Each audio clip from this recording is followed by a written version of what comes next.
Alright Charbs, this is the Iliad. Not a painting, but art nonetheless, and it's been called the greatest war story of all time. Homer sung this song about 400 years after the Trojan War, but somehow captured so much about the human experience in these 15,693 lines that we're still asked to read it in high school or college, and sometimes middle school. When something is called the greatest war story of all time, I prepare myself for some epic battle between good and evil, Aragon beating up nameless orcs, or allied forces liberating concentration camps, but that's not what this is.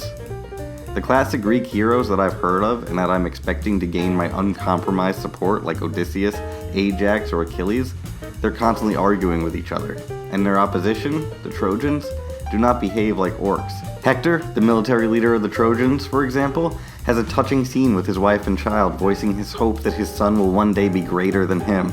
Makes me love him a little bit, and the point is, this dude does not behave like the bad guys I'm used to. Homer's clearly playing a different game here. Even though he sings this song in the Greek language, all deaths are to be mourned, even Trojan deaths. In many ways, war itself is the enemy of this book. This complexity has been articulated by the scholar Carolyn Alexander, who, when discussing the strange scene in Book 6 when a raging Diomedes exchanges gifts with a Trojan in the middle of the battle, explains, "Friendship is not confined to allies," and later, when describing Hector's anger at his brother Paris, that hatred is not confined to the enemy. So my middle school class set out to prove this as we read. First, we held a design contest for a user-friendly spreadsheet that would allow us to collect all the data we wanted. Then, every time we came across a character yelling at another character, we entered the line numbers into that spreadsheet, along with both characters' names and alliances.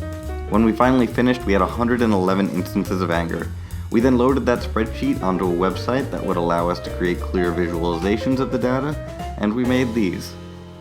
Yep, Homer clearly goes out of his way to show us that hatred is not confined to the enemy.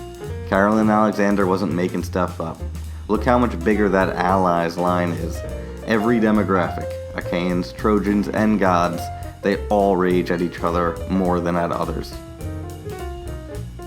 Then we started using that data for other stuff. We could also visualize whom the gods rage at most, or which characters have the worst tempers. And then the best part, well, for me anyway, we wrote essays trying to explain why Homer would do these things. Obviously there's no firm answer to these questions, but it's fun to argue about anyway. We then worked with a graphic designer at our school to create an infographic, and I'll put a link to that along with some of our visualizations in the description below, along with the website that we used to create them. I hope you check them out and that you try something similar in your classes. Now I know this video wasn't like my typical videos, but I hope you liked it anyway. Thanks for watching, and don't forget to subscribe.